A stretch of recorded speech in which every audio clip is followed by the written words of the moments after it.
नमस्कार, RGD classes YouTube channel पर आप सभी का स्वागत है। भाई जुड़ जाइएगा, धमाकेदार तरीके से चीज़ों को सीखेंगे, आपके दिल और दिमाग में छप जानी चाहिए, क्योंकि जब तक चीज़ें दिल और दिमाग में नहीं छपेंगी तो चीज़ें बेहतर नहीं हो पाएंगी। तो दिल और दिमाग में छापना है, क्योंकि सफलता आपको पानी है। ठीक है भाई, तो देखिएगा, डाइजेस्टिव सिस्टम हमारा चला हुआ था, जैसा कि आप सभी को पता है। क्लास नंबर आपकी 3 है, 2 क्लास हो चुकी हैं ऑलरेडी। अगर आपने वो क्लासेस नहीं देखी हैं तो जा करके देखिएगा। ये डाइजेस्टिव सिस्टम टॉपिक को आज हम पूरा कंप्लीट करेंगे, और विश्वास करिएगा जो मैं यहाँ पर पढ़ा रहा हूँ, अगर आपने नोट्स बना लिए अपने खुद के हाथ के तो कहीं से दोबारा पढ़ने की ज़रूरत नहीं है, और 90% क्वेश्चन आपके यहीं से कवर अप हो जाएंगे। चाहे वनडे जो एग्जाम्स होते हैं, किसी भी एग्जाम में कोई भी क्वेश्चन यहाँ डाइजेस्टिव सिस्टम से आया हो तो इससे बाहर नहीं जाएगा। 90% क्वेश्चन जो कि मैं यहीं पर कवर अप करा दूंगा आपको, बाहर से कुछ भी पढ़ने की ज़रूरत नहीं है। चलो शेयर कर दो भाई, शेयर कर दो भाई, क्लास को शेयर कर दो। आप जहाँ भी शेयर करना चाहो शेयर कर दो भाई, जिससे और भी लोग जुड़ पाए। और रेलवे ग्रुप डी वाले तो बिल्कुल भाई सिंगल क्वेश्चन नहीं रहेगा रेलवे ग्रुप डी वालों का। और आपको पता है रेलवे ग्रुप डी में बायोलॉजी तो मेन सब्जेक्ट है भाई। चलो शुरुआत करते हैं। तो देखिएगा, यहाँ से आगे बढ़ाता हूँ मैं क्लास को।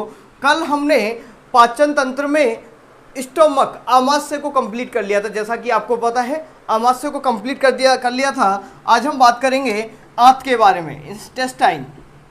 क्या हिंदी में, चलो पहले लिखते हुए चलता हूँ, क्योंकि हम लोग ज़्यादा हिंदी में कंफर्टेबल होते हैं, ज़्यादा आंत के बारे में पढ़ेंगे। ठीक है, इंटेस्टाइन इंग्लिश में भी लिख देता हूँ, जिससे जो भी इंग्लिश में भी लिखना चाहे तो लिख सकते हैं भाई। ठीक है, इस तरीके से आप अपनी बुक में हेडिंग डालिएगा और लिखते हुए चलेंगे, समझते हुए चलना है आपको। सबसे पहले आज हम पढ़ेंगे इंटेस्टाइन के बारे में, आंत के बारे में। तो आंत कितनी होती हैं हमारे शरीर में? 2 होती हैं। एक होती है छोटी आंत और बड़ी आंत। क्या? छोटी आंत और एक होती है बड़ी आंत। यही तो होती है। तो बिल्कुल सर, बिल्कुल, छोटी आंत और बड़ी आंत। देखो अब आगे क्या होता है। छोटी आंत की जो लंबाई होती है, छोटी आंत की लंबाई होती है 6 से लेकर 6.25 मीटर। कितनी होती है भाई? 6 से लेकर 6.25 मीटर होती है। और जो बड़ी आंत है सर, इसकी लंबाई कितनी होती है? 1 से लेकर 1.5 मीटर होती है। सर एक कारण बताइए मुझे, इसको बड़ी आंत और छोटी आंत कैसे बोल रहे हो आप? अगर इसकी लंबाई कम है तो इसको बड़ी आंत कैसे बोल लिया? चलो आंत भी लिख देता हूँ यहाँ पर। ठीक है, छोटी आंत।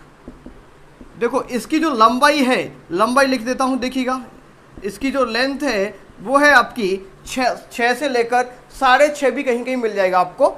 और यहाँ देखेंगे जो बड़ी आंत है, इसकी जो लंबाई होती है कितनी मीटर होती है भाई? 1 से 1.5 मीटर होती है।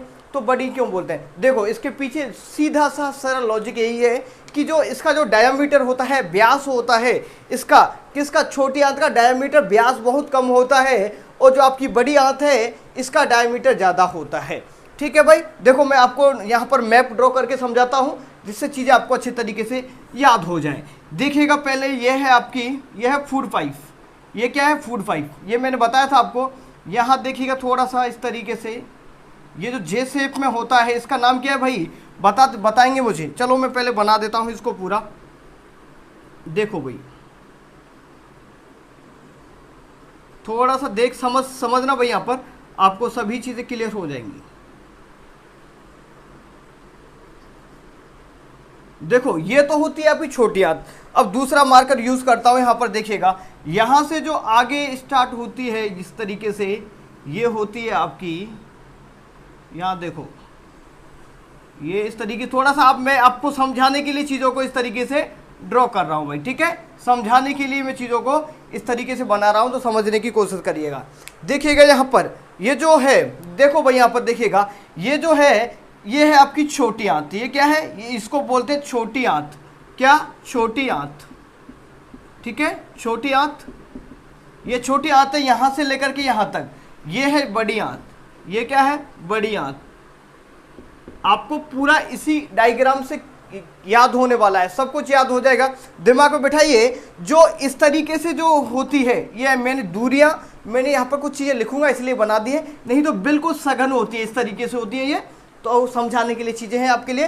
तो ये जो इस तरीके से जो राउंड में पड़ी हुई होती है उसको बोलते हैं छोटी आंत, और इसका जो घेरा लगा होती है, इसका जो व्यास है इसको बोलते हैं व्यास, डायामीटर। तो डायामीटर इसका होता है 3 से लेकर 3.5 मीटर, सॉरी 3 से लेकर 3.5 मीटर नहीं होता है, मीटर नहीं होता है, ये सेंटीमीटर बोल लो, ठीक है, इतना तो नहीं बोलेंगे, ठीक है भाई, ये आपको समझ में आया होगा। तो सीधा समझने का यही मतलब है कि जो व्यास है सर्वाधिक किसका होता है, बड़ी आंत का, और छोटी आंत का ये होता है। तो पॉइंट ये लिख लिया, सेकंड पॉइंट लिखिएगा, जो व्यास है इसका जो व्यास है डायामीटर लिखिएगा, आप ऐसा करो 1 मीटर लिख लो, ऐसा करो, ठीक है, एक ही लिख लो, 1 मीटर लिख लो, ठीक है, 1 मीटर लिख लो। और इसका 3 से लेकर 3.5 मीटर लिख लो, कितना, 3 से लेकर 3.5 मीटर लिख सकते हैं, इसका जो डायामीटर है आप आसानी से लिख पाएंगे। समझ आ रहा है ना भाई।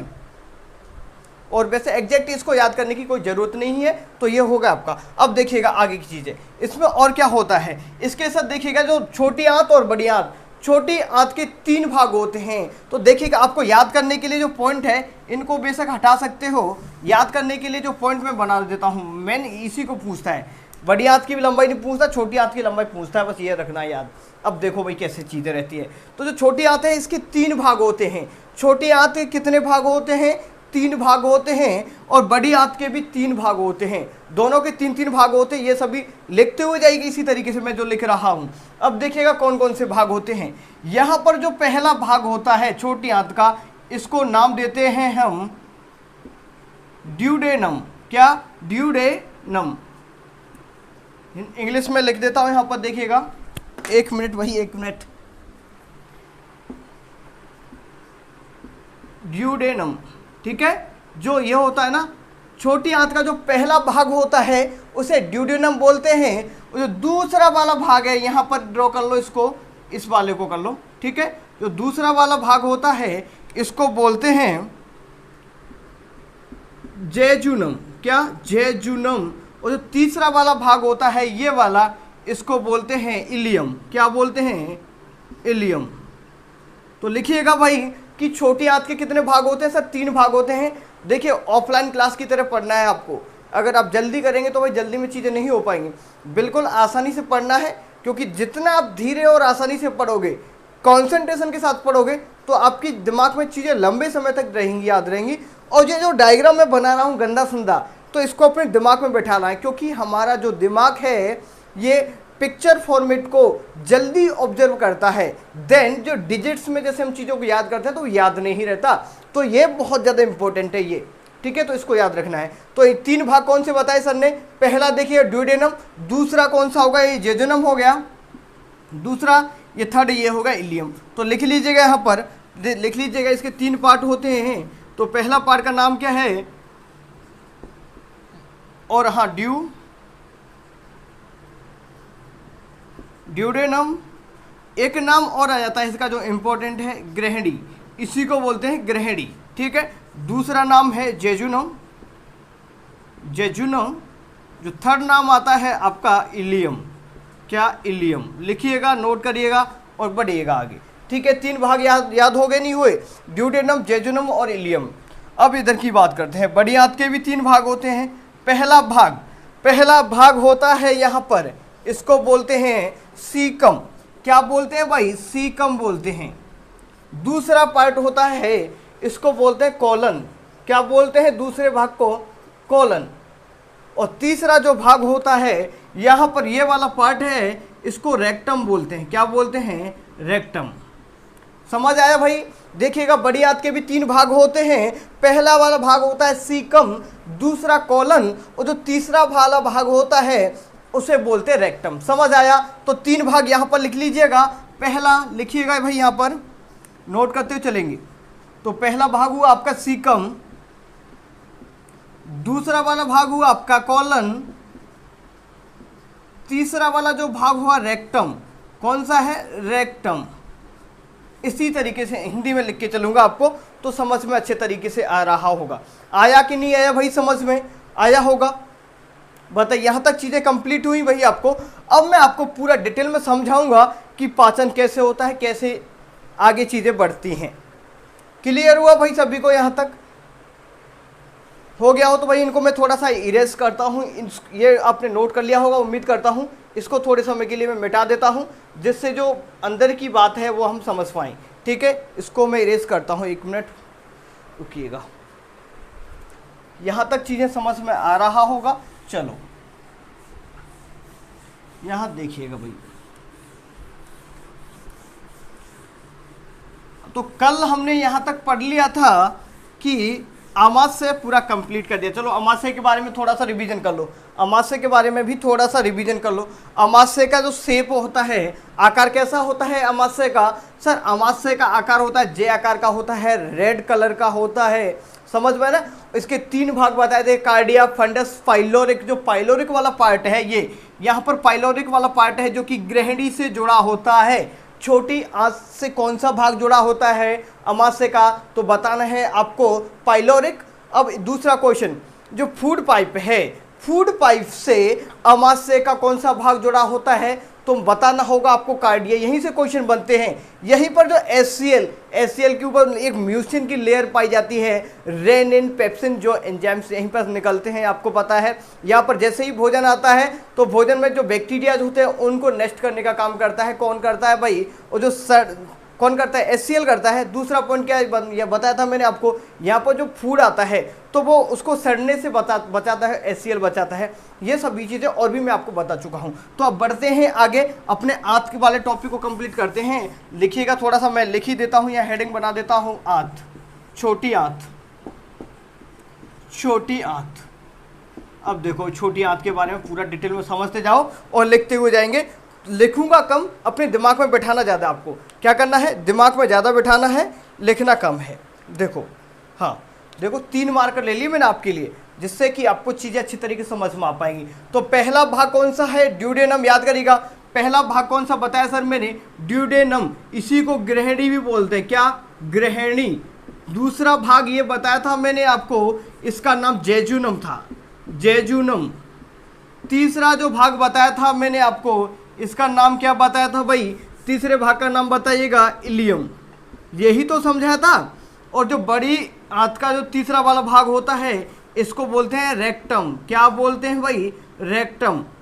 ये समझ आया ना भाई? Caecum, colon, rectum. याद हो गया? नहीं हुआ? हो गया ना? हो गया होगा।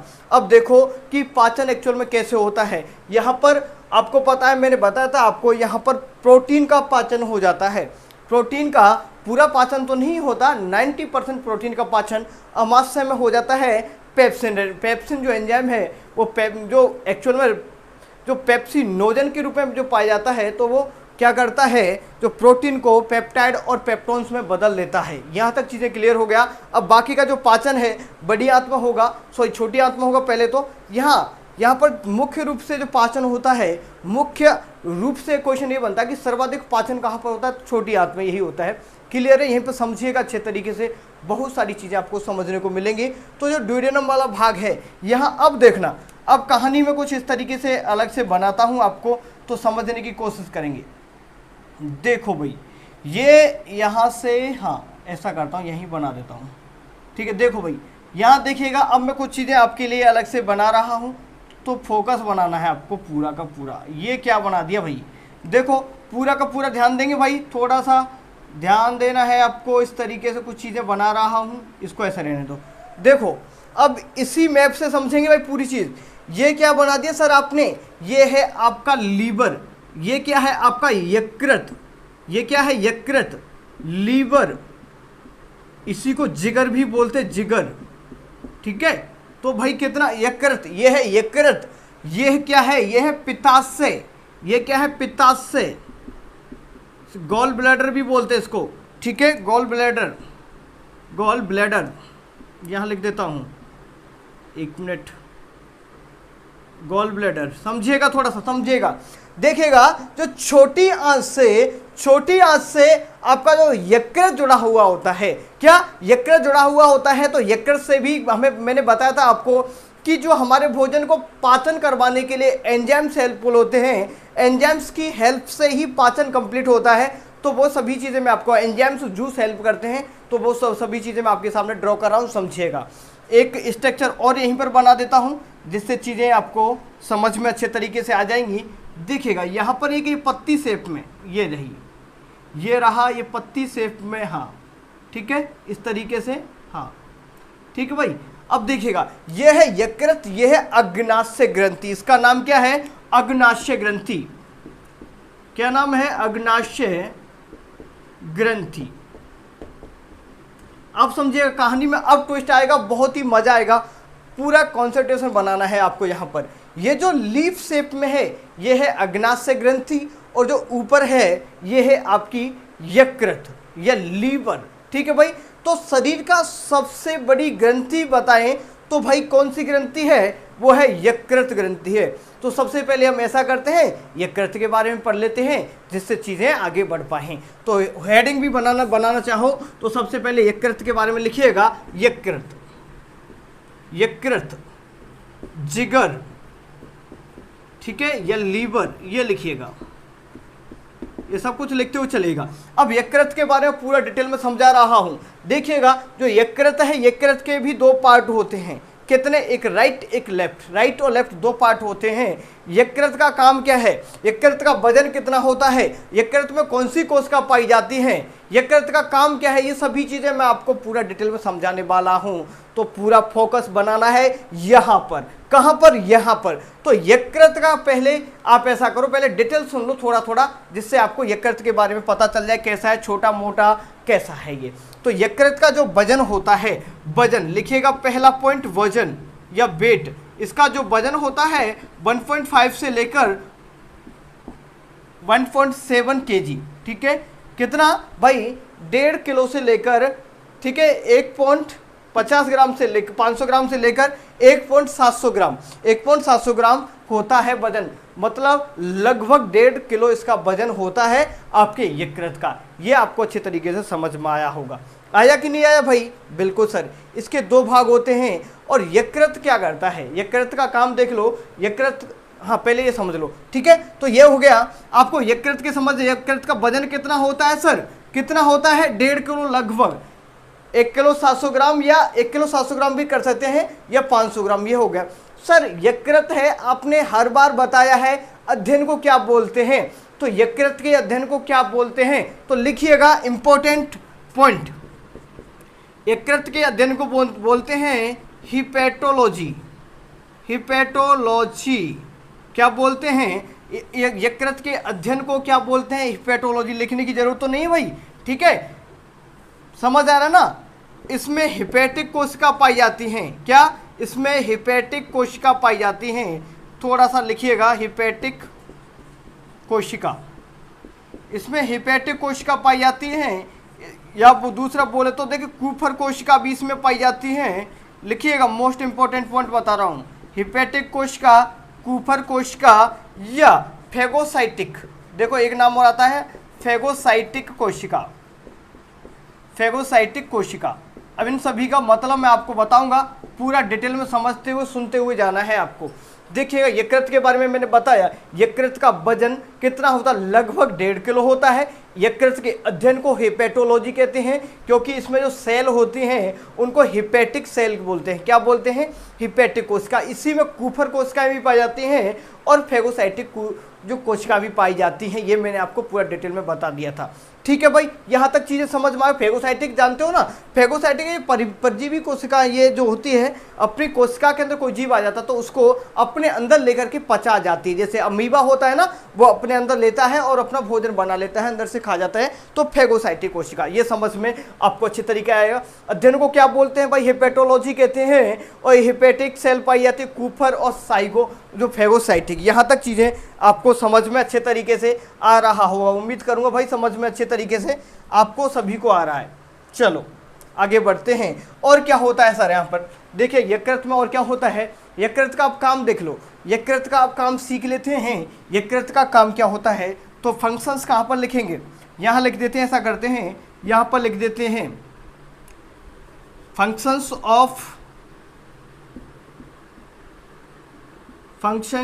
Of liver. लीवर का काम क्या होता है?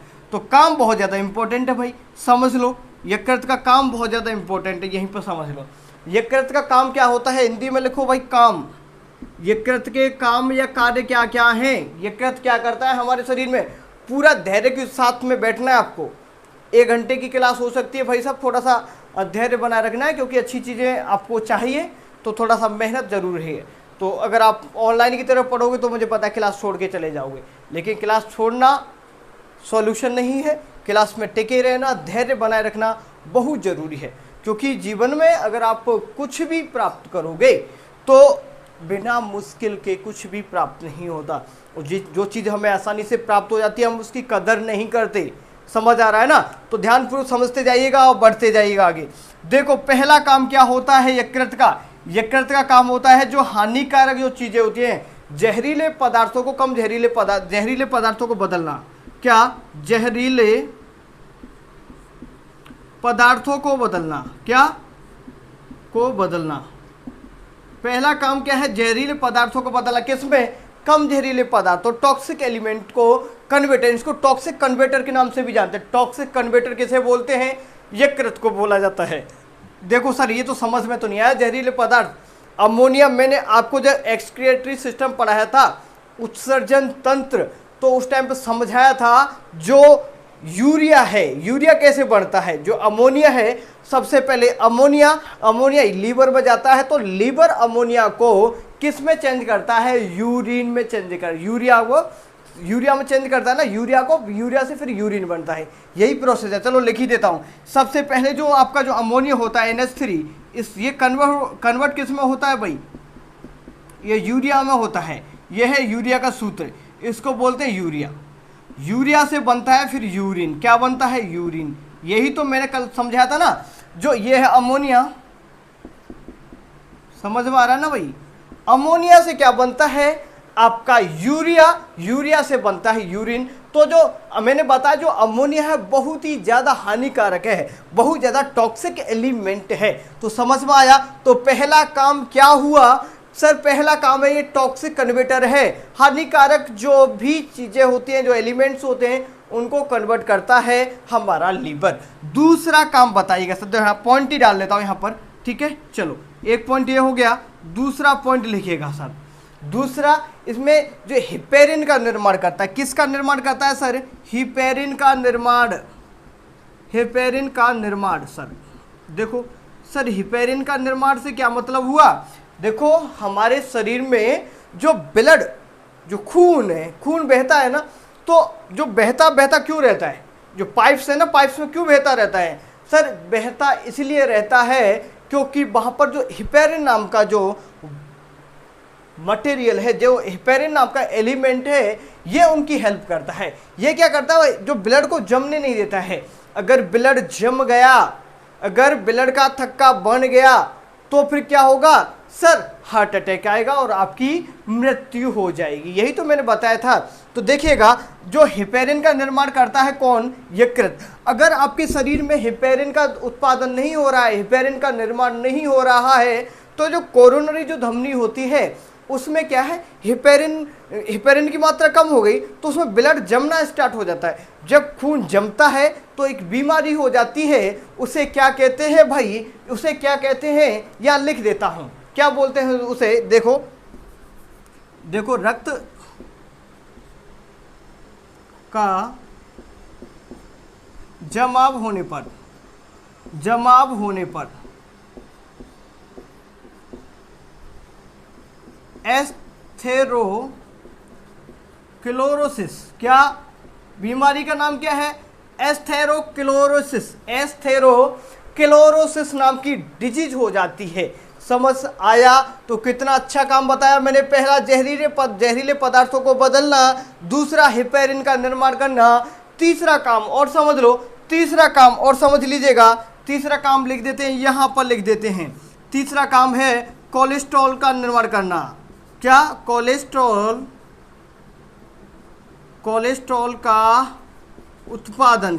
का भी उत्पादन करता है। समझो भाई, अच्छी बात आएंगी समझने में। कहीं नहीं पढ़ा होगा वो, दावे के साथ कह सकता हूं कि डाइजेशन जो मैं पढ़ा रहा हूं, आप कहीं से भी पढ़ लो, आपको इतना डिटेल में कहीं भी पढ़ने को ये नहीं मिलेगा भाई। ठीक है, पूरा डिटेल में इतना जो मैं इतना पढ़ा रहा हूं, इतना आपको कहीं भी नहीं मिलेगा भाई पूरा। ठीक है, तो पूरा भाई ध्यान पूर्वक पढ़िएगा, समझिएगा, बेहतर से बेहतर चीज़ आपके लिए मैं करवा ही रहा हूँ। समझ आ रहा है ना? आ गया। तो एक बार रिवीजन करना चाहो तो कर लो। पढ़ के आ रहे हैं, समझो। हम पढ़ रहे हैं भाई लीवर के बारे में। सबसे पहले लीवर यकृत है, जिगर के बारे में पढ़ रहे हैं। तो देखिएगा यहाँ पर क्या है। सबसे पहले देखिएगा जो छोटी आंत है इसके बारे में हम पढ़ लेते हैं। छोटी आंत के बारे में मैंने क्या बताया था? छोटी आंत के में सबसे पहले जो जूस सीक्रेट करता है वो कौन है? यकृत है या जिगर है?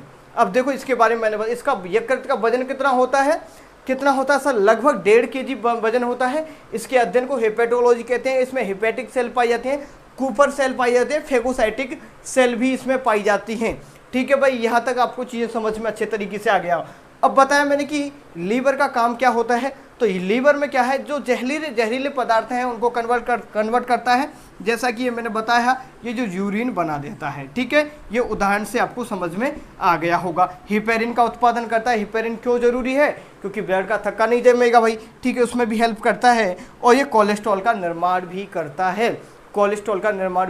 करता है। यहाँ तक चीज़ें आपको अच्छे तरीके से समझ में आया होगा। आ गया ना भाई? चलो फिर आगे बढ़ाता हूँ मैं शरीर में। अब जो यकृत है आपका, यकृत में बनता है क्या बनता है भाई? पित्त रस। पित्त रस कहाँ बनता है सर? यकृत में बनता है। और स्टोर होता है कहाँ? पित्ताशय में। थोड़ा पानी पी लेता हूँ, मुझे लगता है थक रहा हूँ मैं ना। पानी पी लेता हूँ भाई, वेट करो थोड़ा सा ना।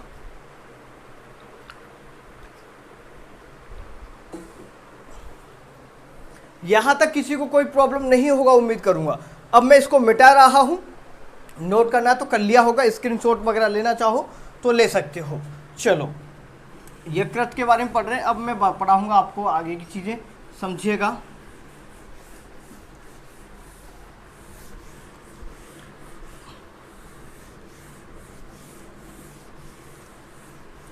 आराम से पढ़ना भाई, आराम से, प्यार से ना, क्योंकि जल्दबाजी करोगे तो फिर बात बिगड़ जाएगी। बिल्कुल आराम से पढ़ेंगे। ये क्या नाम बताया था? बताओ इसका नाम क्या है? ये नीचे वाला इलियम, इसको बोलते हैं सर इलियम। ठीक है, छोटी आंत का पार्ट है। तो सबसे पहले मैंने क्या बताया था? मैंने इसका काम बता दिया। जो हानिकारक पदार्थों को, जो टॉक्सिक एलिमेंट को कन्वर्टर बोलते हैं, इसको क्यों कन्वर्ट करता है? ये हेपेरिन का उत्पादन करता है, कोलेस्ट्रॉल का उत्पादन भी करता है हमारे शरीर में। देखिएगा इसके बाद ये है, ये क्या है? पित्ताशय। इसको क्या बोलते हैं? पित्ताशय। तो सबसे पहले हेडिंग डालिएगा, दूसरा हेडिंग डाल लो, पित्ताशय। क्या डालेंगे? पित्ताशय। ठीक है भाई, पित्ताशय डालिएगा। पित्ताशय का काम क्या है? पित्ताशय में जो पित्त रस, क्या? पित्ताशय में जो पित्त रस है, पित्त रस का भंडारण होता है। पित्ताशय काम क्या है? पित्ताशय क्या करता है? पित्ताशय पित्त रस का भंडारण करता है। पित्ताशय काम है पित्त रस का भंडारण। सर ये पित्त रस का उत्पादन कहाँ होता है? तो उत्पादन यकृत में होता है। कहाँ होता है? उत्पादन तो इसका यकृत में होता है, लेकिन इसका भंडारण होता है, देखो यहाँ से इसमें आ जाता है। जैसे इसमें से बढ़ के आता है और धीरे धीरे इसमें आ जाता है सब। यहाँ इसमें से जो बनता है और पित्तरस यहाँ पर आ जाता है। सर एक दिन में कितना बनता है? सर 700 से 800 ml। कितना पर डे? 700 से लेकर 800 ml पर डे बनता है भाई। ठीक है, जो पित्तरस कितना बनता है एक दिन में? 700 से लेकर 800 ml बनता है। पित्तरस का पीएच वैल्यू क्या होता है? क्योंकि पीएच वैल्यू पूछ लेता है आपसे, तो पीएच वैल्यू लिखिएगा पित्तरस का। ये मिलेगा आपको 7.5 से लेकर 8.5 के बीच में मिलेगा। 7.5 से लेकर 8.5 के बीच में मिलेगा। जो भी ऑप्शन हो तो आप टिक मार सकते हो। तो यह भी समझ में आ गया पित्तरस के बारे में। आपको क्लियर हुआ? सर पित्तरस का काम क्या है?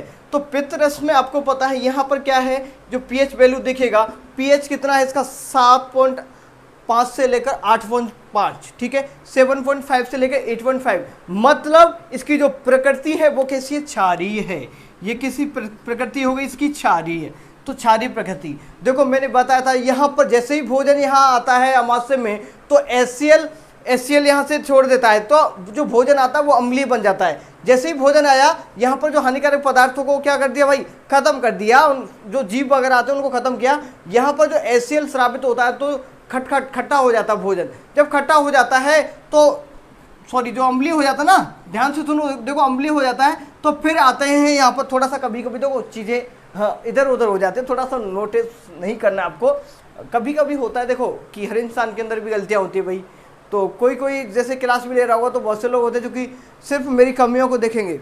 तो मैं हूँ या कोई भी टीचर हो, कहीं से भी पढ़ो आप, तो अच्छाई को फोकस करिएगा, ठीक है। अच्छी चीज़ें बता रहा हूँ तो समझिएगा। तो यहाँ पर जैसे ही भोजन आता है, यहाँ पर जैसे भोजन आता है तो उसको अम्लीयता बना देते हैं। फिर उसको जो छोटी आंत में आता है तो यहाँ पर क्या होता है, उसको क्षारीयता, तो क्षारीयता प्रदान करता है। काम क्या है, क्या करता है भाई, जो एसिडिक फूड है, एसिडिक जो फूड है इसको बेसिक करता है। एसिडिक फूड को क्या करता है, बेसिक फूड में कन्वर्ट कर देता है। बेसिक को ही हिंदी में बोलते हैं क्षारीय, ठीक है। क्या, जो एसिडिक फूड होता है उसको बेसिक फूड में कौन बदल देता है, आपका पित्त रस। समझ में आ रहा होगा यहाँ तक तो अच्छे तरीके से। पित्त रस को मैं यहाँ पर कन्वर्ट कर दिया। सर दूसरा काम क्या है, सर जो ग्रहणी वाला पार्ट है, ये जो पार्ट मैंने कौन सा पता है, ग्रहणी। तो ग्रहणी में पीएच की वैल्यू को मेंटेन रखता है।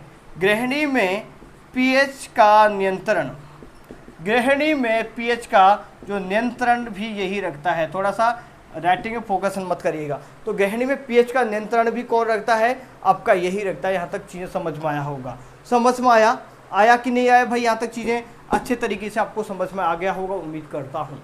तो पूरा का पूरा आपको ये समझ में आ गया। लेकिन एक चीज़ और समझ लो यहाँ पर, जो कि बहुत ही इंपॉर्टेंट है, बहुत बार क्वेश्चन बनता है। यहाँ पर क्या है, जैसे यहाँ पर जो ये आता है ना, जैसे कोलेस्ट्रॉल भी यहाँ पर इसके साथ आता है। और आपको पता है यकृत के अंदर ग्लूकोज और जब इंसुलिन मिलते हैं, क्या ग्लूकोज इंसुलिन मिलते हैं तो ग्लाइकोजन बनता है, वो स्टोर होता है आपके यकृत में। तो देखिएगा अगर यहाँ पर किस में, पित्ताशय में पित्त रस, इसको ही बाइल जूस बोलते हैं भाई, ठीक है। बाइल जूस भी अगर कहीं मिलता है तो यही है, ठीक है भाई, कुछ भी एक्स्ट्रा नहीं है। तो पित्त रस और कोलेस्ट्रॉल, ठीक है। पित्त रस और कोलेस्ट्रॉल, पहले पित्त रस लिख लो या कोलेस्ट्रॉल लिख लो, ऐसा करो, पहले लिखो आप कोलेस्ट्रॉल, थोड़ा सा वो रेशियो ठीक रहता है उससे। देखो कोलेस्ट्रॉल और जो पित्त रस है, बाइल जूस है, पित्त रस का जो रेशियो क्या होता है, तो इनका रेशियो होता है 1:20। ये इनका रेशियो रहता है। कोलेस्ट्रॉल और पित्त रस का जो रेशियो रहता है नॉर्मल कंडीशन में कितना रहता है, 1 है। अगर कोलेस्ट्रॉल की मात्रा 1 है तो भाई पित्त रस में कितना होगा, 20 ये रहता है। लेकिन गड़बड़ी कहाँ पर हो जाती है कि ये जो रेशियो है ये खराब हो जाता है, ये बिगड़ जाता है। थोड़ा आराम से पढ़ा रहा हूँ भाई, इतना डिटेल में कोई नहीं पढ़ाएगा चिल्ला करके, जितना मैं पढ़ा रहा हूँ। तो धैर्य बना रखिएगा, अच्छी चीज़ें मिल रही तो ग्रहण करिएगा। तो यहाँ देखिएगा, ये इसका जो रेशियो है 1:20 है ना, ये रेशियो जब बदल जाता है, ये रेशियो जब बदल जाता है तो हमारे शरीर में यहाँ पर एक स्टोन, जिसे पथरी कहते हैं, स्टोन बन के तैयार हो जाता है। यहाँ पर स्टोन बन जाता है। फिर क्या बनता है, स्टोन कब बनता है, ये जो वैल्यू दी गई है यहाँ पर 1:20, ये 1 अगर 8 हो जाता है, 1:8 हो जाता है, इसमें कोलेस्ट्रॉल और कौन सा होता है, बिलीवर्डिन नाम का। और देखिएगा जो पित्त रस है इसका जो कलर रहता है कैसा रहता है, ग्रीन कलर का होता है। तो ग्रीन कलर किस पिगमेंट के कारण होता है, बिलीवर्डिन। येलो कलर होता है बिलीरुबिन के कारण येलो कलर होता है, और बिलीवर्डिन के कारण ग्रीन कलर का ये होता है। तो आता है तो लिख दीजिएगा बिलीवर्डिन, ठीक है, बिलीवर्डिन पिगमेंट, ठीक है। बिलीवर्डिन पिगमेंट होता है। इसमें कौन सा पिगमेंट होता है, बिलीवर्डिन नाम का पिगमेंट पाया जाता है। ये समझ में आपको अच्छे तरीके से आया होगा। यहाँ देखिएगा, यहाँ पर अगर ये रेशियो इतना कम हो जाता है, 1:8 हो जाता है, तो स्टोन बन जाती है। इस कंडीशन को बोलते हैं हम स्टोन। बोले तो पथरी, क्या हो गई सर, पथरी हो गई सर। अब पथरी का क्या इलाज है, बहुत से लोग बताते हैं बियर पिला दो, हाँ बोलते हैं ना भाई, ठीक है यार, निकल भी जाता है, ऐसा बात नहीं है भाई। और देवी देवताओं का कुछ करवाते हैं, कहीं ना कहीं वो जैसी जिसकी भावना भाई, अपनी भक्ति के हिसाब से जो भी भक्ति जो देती है अपने हिसाब से करवा लिया करो। तो इसके लिए हम तो आपको, लेकिन साइंस की भाषा में अच्छे तरीके से बताएंगे। तो इसका इलाज क्या है भाई, इलाज तो खैर मैं डॉक्टर तो हूँ नहीं, लेकिन मैं बता देता हूँ आपको, क्योंकि जो हमें एग्जाम में पूछ सकते हैं। तो देखो अल्ट्रासोनिक जो वेव्स है, तरंगों के माध्यम से अगर हम इसे निकलवाना चाहें, क्या अल्ट्रासोनिक जो वेव्स हैं, जो तरंग हैं, उनके माध्यम से इसको निकलवाएंगे तो उसे बोलते हैं लिथोट्रिप्सी। लिखिएगा, पथरी को निकलवाते हैं इसके इलाज के लिए, पहला लिखिएगा लिथोट्रिप्सी। क्या लिथोट्रिप्सी बोलते हैं। अल्ट्रासोनिक तरंगों के द्वारा अगर इसको निकलवाते हैं स्टोन को तो लिथोट्रिप्सी बोलते हैं। ठीक है, अगर हम निकलवाते हैं बाय ऑपरेशन सर्जरी के द्वारा कोलेस्टो, इसको बोलते हैं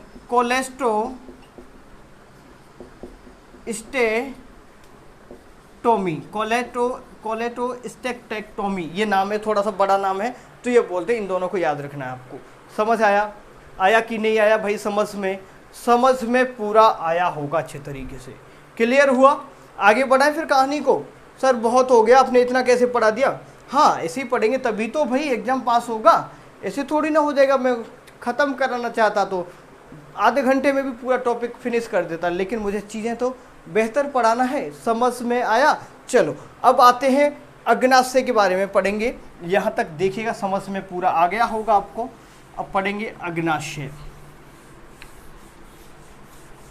धैर्य बनाए रखिएगा। क्लास थोड़ी सी बड़ी हो सकती है आज की क्लास, ठीक है? आज की क्लास बड़ी हो सकती है क्योंकि आज में इस टॉपिक को कंप्लीट करेंगे। कल हम स्केलेटल सिस्टम चालू करेंगे अगली क्लास में। क्या? कंकाल तंत्र। सभी पहले तंत्रों को करा देता हूँ, फिर हमें पोषण वाले टॉपिक को पढ़ाएंगे। हार्मोन वाला रह रहा है अभी से, हार्मोन वाले को भी पढ़ लेंगे भाई। फिर आपका ये सिस्टम 2 और रह रहे हैं आपके, आपका रिप्रोडक्टिव सिस्टम, जनन तंत्र रह रहे हैं ना भाई, मानव का ही जनन तंत्र पढ़ेंगे। खैर ठीक है भाई, इसी को मैं पढ़ाऊंगा आपका मेल और फीमेल के बारे में, उसको पूरा डिटेल में समझेंगे, पढ़ेंगे बढ़िया तरीके से। तो थोड़ा सा सपोर्ट बना के रखो भाई। पानी पी लेता हूँ, ऊर्जा खत्म हो रही है ना यार।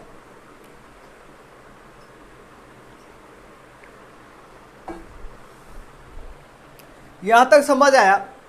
अब देखो ये क्या है, पत्ती शेप में, इसको अग्नाशय डालो। यहाँ पर डालो। क्या डालेंगे? अग्नाशय ग्रंथि। बहुत सारी चीजें आने वाली है भाई, यहाँ पर थोड़ा सा धैर्य बनाए रखना पड़ेगा। इंग्लिश में भी लिख लो, अग्नाशय को पेनक्रियाज बोलते हैं। पेनक्रियाज ग्लैंड, ठीक है? ग्लैंड, ये लिख लो भाई, लिख लिया भाई। क्या बोलते हैं? अग्नाशय ग्रंथि। अग्नाशय कैसी ग्रंथि है बताओ? अग्नाशय कैसी ग्रंथि है? जब मैंने टॉपिक स्टार्ट किया था उसी टाइम पे बताया। ये आपकी मिश्रित ग्रंथि है। तो हमारे शरीर के अंदर एकमात्र मिश्रित ग्रंथि कौन सी है? वो है अग्नाशय। तो ये कैसी ग्रंथि है? लिखिएगा पहला पॉइंट, ये क्या है? मिश्रित ग्रंथि है। कैसी ग्रंथि है? ये मिश्रित ग्रंथि है। सर मिश्रित क्यों बोल रहे हो आप इसको? हम मिश्रित इसलिए बोल रहे हैं क्योंकि ये हार्मोन, ठीक है, दूसरा जूस एंजाइम, इस तीनों चीजों को क्या कहते हैं? सीक्रेट करती है। हार्मोन, एंजाइम और जूस, ये तीनों चीजों का उत्पादन करती है, इसलिए हम मिक्स्ड ग्लैंड कहते हैं। इंग्लिश में लिख लीजिएगा मिक्स्ड ग्लैंड। ठीक है, समझ में आ रहा है अच्छे तरीके से? तो इसको मिक्स्ड ग्लैंड बोलते हैं। ठीक है सर, लिख लिया भाई? यहाँ तक क्यों बोलते हैं? देखिएगा, ग्रंथि किसे कहते हैं? वे अंग जो एक रासायनिक, जो केमिकल पदार्थ का सीक्रेट करते हैं, उनको क्या कहते हैं? ग्लैंड कहते हैं। ग्लैंड 2 तरीके की होते हैं, बहिस्रावी और अंतःस्रावी। बहिस्रावी जो होती है, जो अपने स्राव को बाई डक्ट किसी अंग तक पहुंचाती हैं। यहाँ देखिएगा, ये बहिस्रावी भी है, अंतःस्रावी भी है। क्यों? देखो यहाँ से जो अपना स्राव है, इसको ये डक्ट के द्वारा ही तो यहाँ पर छोड़ने आएगी, ये वैसे थोड़ी ना आएगा, तो यहाँ पर छोड़ने आती है। तो इसलिए इसको बहिस्रावी और अंतःस्रावी, ये बिल्कुल कनेक्टेड है, तो इसको अंतःस्रावी भी बोल देते हैं। ठीक है भाई, समझ में आ रहा है ना? अब अंतःस्रावी, इसके बारे में पूरा डिटेल में समझ लो, इसको मैं मिटा देता हूँ। ठीक है, चलो, ये बेसिक बात थी, समझो। इससे निकलता है अग्नाशय रस। कौन सा रस निकलता है? पहले इसको ऐसे समझो, 1 मिनट। जो अग्नाशय ग्लैंड है आपकी, अग्नाशय ग्लैंड में मेन मुख्य क्वेश्चन एक ये बनता है, अग्नाशय की खोज किसने की थी? अग्नाशय की खोज किसने की? तो लिखिएगा लैंगरहैंस, इसकी जो खोज की थी ऊपर लिख देता हूं इसको, ठीक है, खोज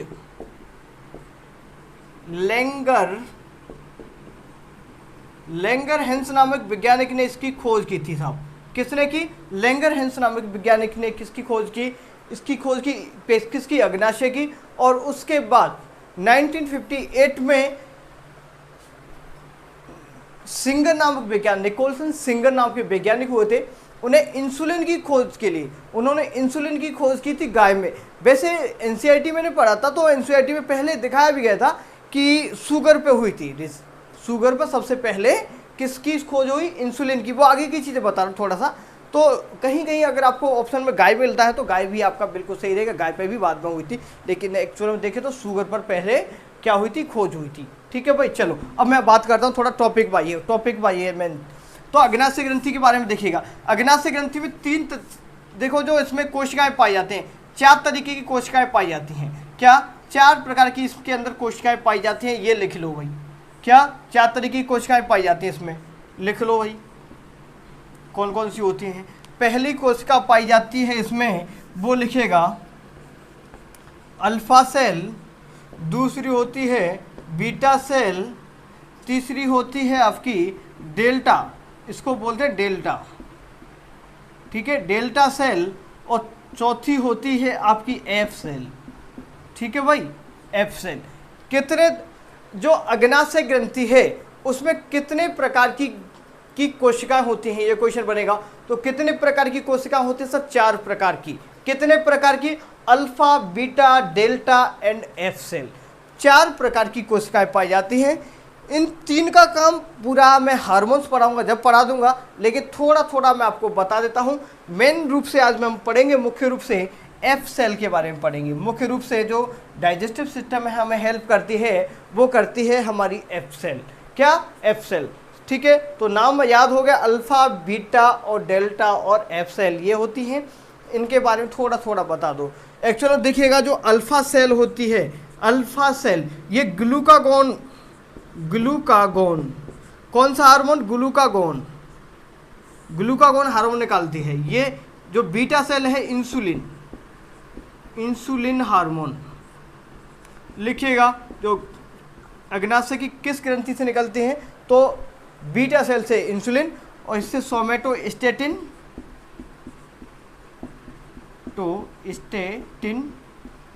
ये हार्मोन है भाई। ठीक है, हार्मोन ये जो है ये आपका, इससे पैनक्रियाटिक जूस, अग्नाशय रस, ठीक है, पूरा डिटेल में हम इसको पढ़ेंगे। तो थोड़ा सा समझ लो कि हमारे शरीर में क्वेश्चन बनेगा कि इंसुलिन का सर्वाधिक उत्पादन कौन सी कोशिकाओं से होता है? तो सर्वाधिक उत्पादन इंसुलिन का होता है बीटा सेल से। कितना होता है सर? इसका जो उत्पादन होता है भाई समथिंग 70% समथिंग इसी से हो जाता है। ठीक है, और भी सेल्स होती है। आगे जब मैं आपको ग्लैंड्स पढ़ाऊंगा, ग्रंथि पढ़ाऊंगा, तो पूरा डिटेल में बात करेंगे। थोड़ा समझ लो बस। और अल्फा सेल से ग्लूकागोन और डेल्टा सेल से सोमेटोस्टेटिन हार्मोन, और जो एफ सेल के बारे में पूरा डिटेल में समझ आने वाला हूँ। क्या दिक्कत है? यहाँ तक हुआ क्लियर? चलो अब एफ सेल के बारे में समझ लो। हटा देते फिर इसको। ठीक है, यहाँ समझो भाई।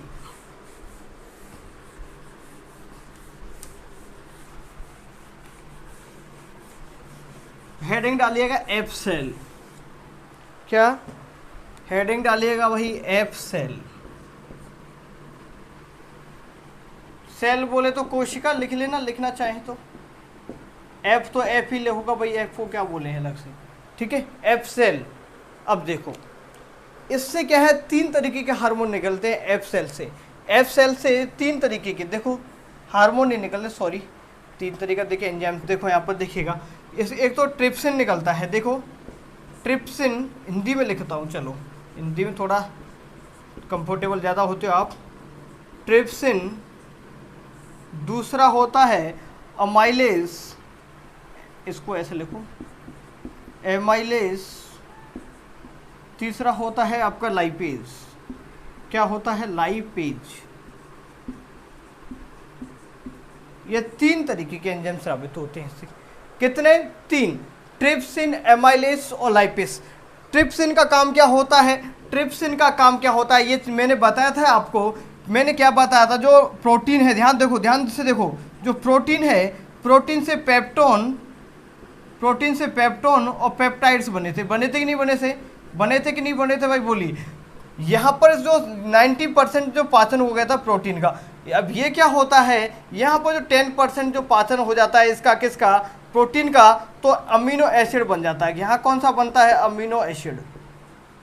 क्या बन जाता है भाई? अमीनो एसिड बन जाता है। लिखिएगा यहाँ पर, ट्रिप्सिन एंजाइम क्या करता है, जो पहले जो पेप्टोन पेप्टाइड्स होते हैं उनको अमीनो एसिड में चेंज कर दिया। मैजिक 20 के नाम से भी अमीनो एसिड को जानते हैं। वो आगे की चीज़ें समझना अभी ठीक नहीं है। चलो अमाइलेज की बात करें तो अमाइलेज का काम क्या है? मैंने बताया था आपको, मुख गुहा में जो कार्बोहाइड्रेट है उसका 70% क्या हो गया था? पाचन हो गया था, डाइजेशन हो गया था। अब जो 30% बचता है वो एमाइलेज कर देता है। छोटी आंत में ये सब कुछ हो रहा है। तो यहाँ देखिएगा, जो कार्बोहाइड्रेट, चलो लिख ही देता हूँ, जो कार्बोहाइड्रेट लिख लेना भाई, ठीक है, हाइड्रेट, ठीक है, जो कार्बोहाइड्रेट है, ठीक है भाई। कार्बोहाइड्रेट को क्या करते हैं भाई, यहाँ से देखो, इसको क्या करते हैं, कार्बोहाइड्रेट ग्लूकोज में चेंज होता है, मैंने बताया था। ये फिर किस में होता है? ग्लाइकोजन में चेंज हो जाता है। तो यहाँ से देखो, यहाँ ये आ गया अमाइलेज एंजाइम आ गया, ये ग्लाइकोजन में, ग्लाइकोजन, ठीक है, ये यहाँ पर हो गया। अब देखो आगे, जो आपका जो लाइपेज है, ये लाइपेज क्या करता है? जो फैट होता है, फैट से बनता है फैटी एसिड। क्या? Fatty acid. क्या फैटी एसिड बनता है कि नहीं बनता? फैट से फैटी एसिड बनता है कि नहीं बनता भाई, बोलिएगा। ये सभी चीज़ें मैं आपको बता चुका हूँ। और फैटी एसिड से क्या बनता है? ग्लिसरॉल। क्या? ग्लिसरॉल बनता है। क्या? ग्लिसरॉल यहाँ पर बन के तैयार हो जाता है। समझ में आया?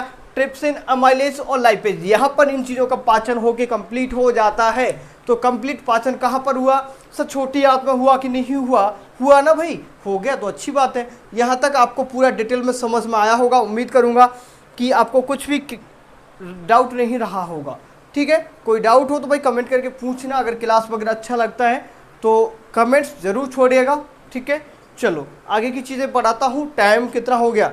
लगभग इस घड़ी के हिसाब से तो लगभग अभी 50 मिनट हो गया, लेकिन बढ़ाते हैं चीज़ें आगे, ठीक है भाई। देखते हैं आगे बढ़ाते हैं, पूरा टॉपिक कंप्लीट करके जाएंगे आज, चाहे 1 घंटा हो चाहे 1.5 घंटा हो, लेकिन टॉपिक आज पूरा ही कंप्लीट करना है। क्योंकि देखो 3 क्लास हो चुकी हैं और मैं बिल्कुल कोई भी पॉइंट आपका छोड़ना नहीं चाह रहा।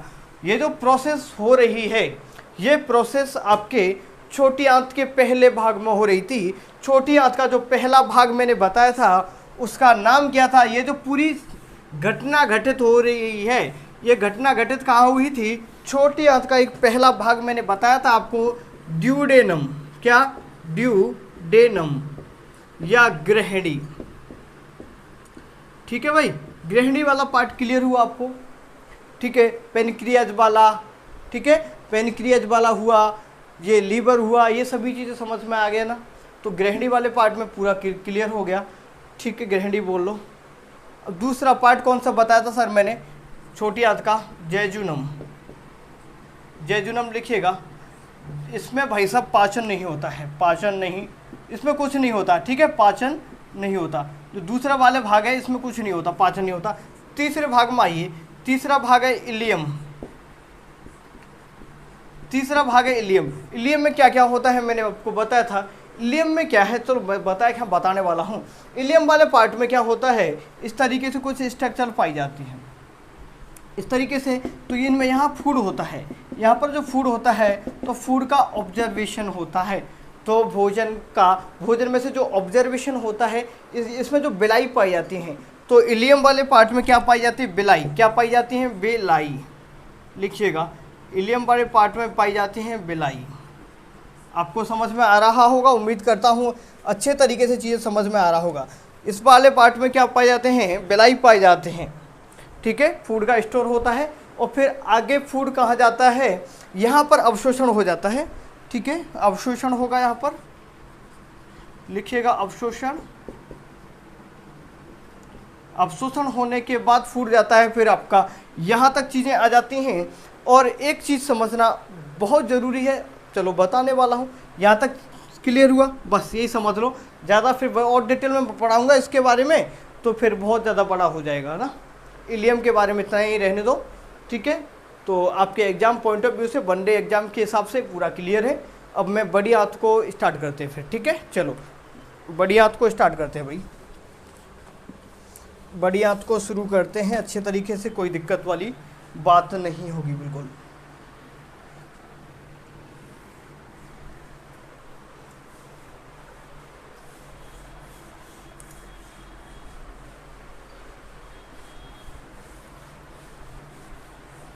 और हाँ, जो मैंने आपको बताया था ना कि जो डायामीटर बताया था मैंने आपको, देखिएगा बड़ी आंत, बड़ी आंत के बारे में मैंने बताया था, ये देखिएगा, इसको लार्ज इंटेस्टाइन बोले, इंटेस्टाइन, इसको बड़ी आंत बोल लेते हैं, ठीक है। बड़ी आंत के बारे में देखो, बड़ी आंत मैंने बताया था, इसको बड़ी क्यों बोलते हैं, क्योंकि इसमें डायामीटर ज़्यादा बड़ा होता है। लेकिन थोड़ा सा मैंने थोड़ा पहले बताया था इसके बारे में कि इसका जो डायामीटर होता है, मैंने बताया था इसका जो व्यास है, इसका जो व्यास होता है वो कितना होता है सर, 3 से लेकर 3.5। एक्चुअली थोड़ा सा मैंने गलत बता दिया, तो उसमें क्या बता देता, एक्चुअल में इसकी जो इकाई है वो मीटर नहीं होती भाई, ठीक है। थोड़ा समझिएगा, माफ़ी चाहूँगा कि ये चीज़ मिस्टेक जहाँ भी होगा मैं आपको बता दूंगा एक्चुअल में। तो इसकी जो यूनिट है एक्चुअली इंच होती है, कितनी, इंच। जो व्यास आपका जो नापते हैं, जो व्यास इंच में नापते हैं, तो कितना इंच, 3 से 3.5 इंच होता है, और उसका 1 से 1.5 कर लेना, ठीक है। इंच, बस सिर्फ इंच का ही, वहाँ पर मैंने मीटर लिख रहा था, वहाँ पर थोड़ा सा हो जाता, आप जानते हो, ठीक है। तो वहाँ मीटर नहीं बताया था, वहाँ पर थोड़ा सा इंच कर लेना, तो ये चीज़ आप कॉपरेट करेंगे। तो इसका जो व्यास होता है 3 से 3.5 इंच का होता है। इसकी जो लंबाई होती है, लंबाई कितनी होती है, 1 से लेकर 1.5 मीटर होती है, ठीक है। 1 से लेकर 1.5 मीटर इसकी लंबाई होती है बड़ी आंत की। तो बड़ी आंत मैंने बताया, यहाँ पर देखिएगा, ये हुआ सिकम, कॉलन और रेक्टम। ये वाला कौन सा भाग है, ये सर रेक्टम वाला है, रेक्टम हिंदी में लिख देता हूँ, ठीक है, कोई दिक्कत नहीं है। ये रेक्टम वाला पार्ट है, समझ आ रहा है ना, ये रेक्टम वाला पार्ट है। यहाँ समझ आया होगा अच्छे तरीके से। अब थोड़ा समझिएगा अच्छे तरीके से। यहाँ पर जो मैं एक चीज़ और है, यहाँ पर इस वाले पार्ट में इस तरीके से एक स्ट्रक्चर बन जाती है कभी कभी, ये इस तरीके से बढ़ती, क्या होती, सभी के होती होने को, तो ये सभी के होती है सर। इसको क्या बोलते हैं, अपेंडिक्स बोला होगा, सुना होगा अपेंडिक्स के बारे में, देख लो। अपेंडिक्स वेस्टिजियल ऑर्गन होता है, याद देखिएगा। अपेंडिक्स, सबसे पहला क्वेश्चन बनेगा कि अपेंडिक्स किस आंत में होता है, छोटी आंत में, बड़ी आंत में, तो बताएंगे बड़ी आंत। कहाँ होता है, बड़ी आंत शुरू होगी ना यहाँ से, अलग कलर से मैंने बताया, बड़ी आंत में होता है क्या, अपेंडिक्स। अपेंडिक्स होता है, ये कितने इंच का होता है सर, 2 इंच का। कितने सर, इसका काम क्या था, क्यों इसको यूज वेस्टिजियल ऑर्गन बोलते हैं। वेस्टिजियल ऑर्गन की मैंने बताया, तो अवशेषीय अंग क्यों बोलते हैं इसको, मैंने बताया था आपको। वेस्टिजियल ऑर्गन इसलिए बोलते हैं क्योंकि अब इसका यूज नहीं रहा। तो सर पहले क्या यूज था, पहले क्या है कि हम लोग क्या है, कच्चे बच्चे मांसों को खा जाते थे, घास फूस ज़्यादा खाया करते थे, तो उनको पाचन करवाने के लिए जो कठोर एंजाइम की ज़रूरत पड़ती थी, उन कठोर एंजाइम की ज़रूरत पड़ती थी, तो वो यही स्रावित करता था अपेंडिक्स वाला पार्ट। क्या, जो कठोर वाली, जैसे घास फूस, जो कच्चे मांस वगैरह जो हम खाते थे ना, उनको पचाने के लिए हमारे शरीर में हुआ करती थी अपेंडिक्स। लेकिन धीरे धीरे हम इजी फूड खाने लगे, तो इतना ज़रूरी नहीं कि इसकी ज़रूरत पड़े, तो नॉर्मली हमारा भोजन पच जाता है, तो इसलिए इसको अवशेषीय अंग बोला जाता है। अवशेषीय अंग कौन कौन से हैं मैंने बताया, एक तो हो गया आपका ये अपेंडिक्स, दूसरा विजडम टीथ, दांत बताए थे मैंने, बुद्धि के, अकल के दांत, ये बताया था। दूसरा जो हेयर पर जो बाल आ रहे हैं, ये भी एक्चुअल में ये क्या है, ये भी आपके वेस्टिजियल ऑर्गन है, मतलब अवशेषीय अंग है। दूसरा ये कर्ण पिंडा है ना, धीरे धीरे कम होता जा रहा है, तो ये भी आपका वेस्टिजियल ऑर्गन है। ये कुछ आपके क्या है, वेस्टिजियल ऑर्गन है, ठीक है। चलो यहाँ तक समझ आया, तो अपेंडिक्स के बारे में समझ आ गया ना। ये कभी कभी और ज़्यादा बड़ी हो जाती है, तो फिर इसको कटवाना पड़ता है, फिर निकल ऑपरेशन हो जाता है, छोटा सा होता है, सिंपल। समझ आया ना अपेंडिक्स का मसला क्या है, कुछ नहीं है, ये एंजाइम्स, जो कठोर एंजाइम्स, जो कठोर फूड हुआ करता था, तो कॉम्प्लेक्स फूड को पचाने के लिए जो बड़े एंजाइम्स की जरूरत पड़ती तो ये निकाल के दे देती। अब देखो आगे, तो जो सीकम वाला पार्ट है, ध्यान से देखिएगा। अब मैं बात करता हूँ सीकम वाले पार्ट की। इसमें पहला पॉइंट लिखिएगा सीकम। अब तो खैर खत्म होने वाला है, पर थोड़ा थोड़ा पॉइंट लिख लीजिएगा, कुछ खास नहीं है। सीकम वाले पार्ट में क्या होता है, तो पहला मैंने पॉइंट बताया, सीकम वाले पार्ट में क्या होता है, अपेंडेक्स होता है सर। तो सीकम वाले पार्ट में क्या होता है, अपेंडेक्स। वेस्टिजियल जो ऑर्गन है वो होता है अपेंडेक्स सर, इसी पार्ट में होता है, तो समझिएगा। दूसरा पार्ट लिखिएगा इसका, दूसरा कौन सा है, कॉलन। दूसरा पार्ट का नाम है कॉलन सर। इसमें क्या होता है, इसमें अवशोषण होता है। क्या होता है, ऑब्जर्वेशन होता है इसमें, अवशोषण। ठीक है, क्या होता है इसमें, अवशोषण, ऑब्जर्वेशन होता है इसमें अच्छे तरीके से। और इसमें क्या होता है, ये इंपॉर्टेंट पार्ट भी है, अवशोषण होता है कॉलन वाले पार्ट में। अब जैसे फूड यहाँ से यहाँ पहुँचता है, यहाँ पर अवशोषण होता है, तो यहाँ पर क्या है, देखो कुल मिला के यहाँ तक भोजन पच चुका होता है। मोस्टली भोजन सब कुछ क्लियर हो गया, पाचन वाचन क्लियर हो गया, या तो पानी का ऑब्जर्वेशन होता है। तो जैसे ये वेस्ट, एक तरीके से वेस्ट मटेरियल के रूप में बढ़ना यहाँ तक हो जाता है। तो हमारे शरीर में जो इकोलाई, आपने एक बैक्टीरिया का नाम सुना होगा, तो हमारे शरीर में एक बैक्टीरिया पाया जाता है। तो बैक्टीरिया जो पाए जाते हैं, इस बार कॉलन वाले पार्ट में बैक्टीरिया पाए जाते हैं। लिखिएगा, इकोलाई नाम के जो बैक्टीरिया पाए जाते हैं, बैक्टीरिया, ठीक है, जो इकोलाई नाम के बैक्टीरिया हमारे शरीर के अंदर पाए जाते हैं। तो इकोलाई नाम के जो बैक्टीरिया हमारे शरीर के अंदर पाए जाते हैं, ये क्या करते हैं, जो हमारा बेस्ट जो फूड है उसको खाते हैं भाई। ठीक है, उसको खाते हैं, तो ये बदले में हमें एक गिफ्ट देते हैं। उस गिफ्ट का नाम क्या है, उस गिफ्ट का नाम है विटामिन के। ये हमें गिफ्ट देते हैं विटामिन के, और दूसरा एक और देते हैं विटामिन B12। क्या, विटामिन B12 देते हैं। हमारे शरीर के अंदर कौन सा विटामिन बनता है, B12, सॉरी ये देखिए, कभी कभी ऑप्शन में के है और D12, ये दोनों बन जाते हैं ऑप्शन के अकॉर्डिंग आप चलिएगा। दूसरा, हमारे शरीर के अंदर एक स्किन से भी विटामिन डी हमारी त्वचा से बनता है, जो कि सूर्य की किरणों से बनता है, तो विटामिन डी भी बन जाता है, ये समझिएगा।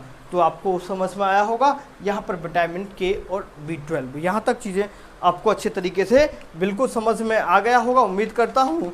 और जो आपका जो लास्ट पार्ट है वो है रेक्टम वाला, यहीं पर कंप्लीट करते हैं। रेक्टम वाला पार्ट है। रेक्टम वाला पार्ट से क्या करते हैं, जो बेस्ट फूड है इसमें गुदा आता है। इसमें जो एक गुदा कि ये है आपका एनस या गुदा। इसके द्वारा क्या है, जो बेस्ट मटेरियल है, बेस्ट फूड है, उसको रिमूव कर दिया जाता है। किसके द्वारा, एनस के द्वारा रिमूव कर दिया जाता है। तो यहाँ पर ये टॉपिक आपका कंप्लीट होता है। तो रेक्टम वाले पार्ट में होता है एनस गुदा, तो यहाँ से बेस्ट मटेरियल फूड को निकाल दिया जाता है। उम्मीद करता हूँ कि आपको बहुत अच्छे तरीके से जो डाइजेस्टिव सिस्टम का जो टॉपिक है क्लियर हो गया होगा। और किसी को कोई भी डाउट रहा हो, अगर ये तीनों क्लास आप में से किसी ने अगर देखा है, एक विश्वास के साथ, शिद्दत के साथ किसी ने इन क्लास को लिया है, तो दावा कर सकता हूँ कि 90% आपका जो क्वेश्चन है वो जाएगा नहीं। कोई भी प्रैक्टिस सेट लगा लीजिएगा। क्या प्रैक्टिस सेट लगाइएगा, इस टॉपिक से 90% क्वेश्चन बन जाएंगे। तीनों क्लास देख लेना और मुझे कमेंट करके बता देना कि सर हमारे 90% क्वेश्चन सॉल्व नहीं हुए। नहीं हो सकता भाई, क्योंकि मेरी मेहनत पर मुझे विश्वास है और मेहनत कर रहा हूँ आप लोगों के लिए और खुद के लिए। थोड़ा सा आप सहयोग बनाए रखिएगा, सपोर्ट करिएगा, वीडियो को शेयर कर दिया करो क्लास को, जिससे और भी लोग देख पाए। अगर आप लोग देखते नहीं हो तो कोई भी काम करने के लिए एक प्रेरणा, एक उत्साह, जोश की ज़रूरत होती है। वो जोश मिलता है एक दूसरे के सपोर्ट से, वो जोश मिलता है जब चीज़ें आगे बढ़ती हैं तब। समझ में आ रहा है ना, तो थोड़ा सपोर्ट बनाइएगा। बेहतर से बेहतर चीज़ आपके लिए लेके आ रहा हूँ, फ्री ऑफ कॉस्ट, कुछ नहीं है। कहते हैं ना कि बड़े चैनलों पर अच्छा कुछ मिलता है, भाई मैं कहता हूँ छोटे चैनलों पर भी बहुत कुछ मिल सकता है और मिलता है। ठीक है, मैं आपको, आप यूट्यूब पर कहीं भी जाइएगा, इतना मटेरियल मिल जाए तो मुझे बताना, कहीं नहीं मिलेगा आपको इतनी चीज़। यूट्यूब पे जाइए, कहीं भी नहीं मिलेगा आपको। टॉपिक घंटे 1.5 घंटे में फिनिश करा देंगे, नहीं। लेकिन मुझे आपको एक जेन्युइन कंटेंट देना है, अगर जेन्युइन तरीके से पढ़ाना है तो भाई हेल्प करिएगा, थोड़ा सा वीडियो को शेयर करिएगा। आपको अच्छा लगे तो कमेंट करके मुझे ज़रूर बताइएगा। आपका सहयोग बनाए रखिएगा और स्वस्थ रहो, व्यस्त रहो अपने कामों में। इस माइंड को थोड़ा सा फालतू मत होने दो, फालतू चीज़ों मत सोचने दो, क्योंकि ये अगर फालतू चीज़ सोचेगा तो आप डाइवर्ट हो जाओगे, अपने गोल को फोकस नहीं कर पाओगे, टारगेट नहीं बना पाओगे, तो चीज़ें फिर बेहतर नहीं हो पाएंगी। तो अपने गोल को फिक्स बनाए रखिएगा। जीवन में कुछ प्राप्त करना है तो निशाना जरूर बनाना पड़ेगा। जब तक निशाना नहीं बनाओगे तो इधर से उधर भटक जाओगे। ठीक है, तो ज़्यादा लेक्चर नहीं दूंगा, शब्दों को विराम दूंगा। स्वस्थ रहो, व्यस्त रहो और मस्त रहो। मस्ती भी क्या करो, घुमा करो, फिरा करो। और कोविड जो चल रहा है, आपको पता है अब थोड़ा सा कोविड के केसेस बढ़ना शुरू हो गया दोबारा से, तो भाई थोड़ा सा सतर्क रहिएगा। ठीक है, दूरी वगैरह बना रखिएगा और अपने भाई बहनों का ख्याल रखिएगा। धन्यवाद आप सभी के लिए, आपने सुना। अगर अच्छा लगा हो तो जाते जाते शेयर जरूर करके जाइएगा। धन्यवाद।